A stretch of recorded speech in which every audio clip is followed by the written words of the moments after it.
அஸ்ஸலாமு அலைக்கும் வரஹ்மத்துல்லாஹி வபரகாத்துஹு. தினமும் ஒரு தெளிவு.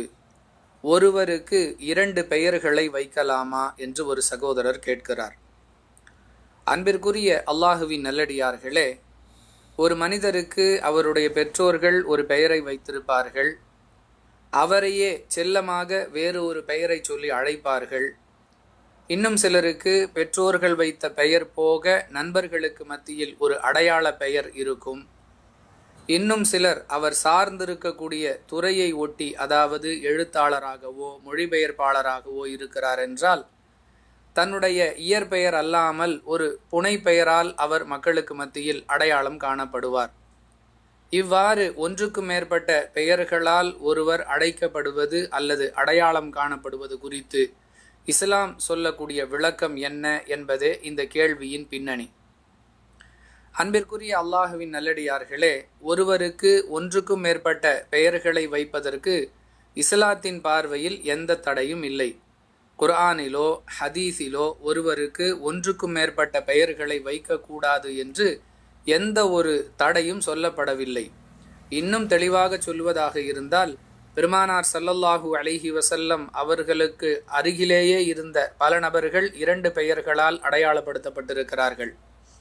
உதாரணத்திற்கு சொல்வதாக இருந்தால், அபு ஹுரைரா ரதியல்லாஹு அன்ஹு என்ற நபித்தோழர், அதிகமான ஹதீஸுகளை அறிவித்த ஒரு நபித்தோழர். இவருடைய இயற்பெயர் அப்துர் ரஹ்மான் என்பதாக வரலாறுகளில் காணுகிறோம். இவர் பூனைக்குட்டிகளின் மீது பிரியமுள்ளவராக இருந்த காரணத்தால் பூனைக்குட்டியின் தந்தை என்று அடையாளப்படுத்தப்படும் வகையில் அபு ஹுரைரா என்றே ஹதீஸுகளில் இவருடைய பெயர் பதிவு செய்யப்பட்டிருக்கிறது.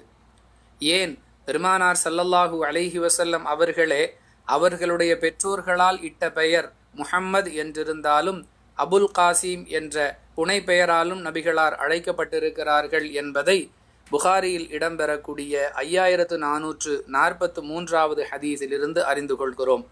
எனவே ஒருவருக்கு ஒன்றுக்கும் மேற்பட்ட பெயர்களை வைப்பதற்கு இஸ்லாத்தில் எந்த தடையும் இல்லை.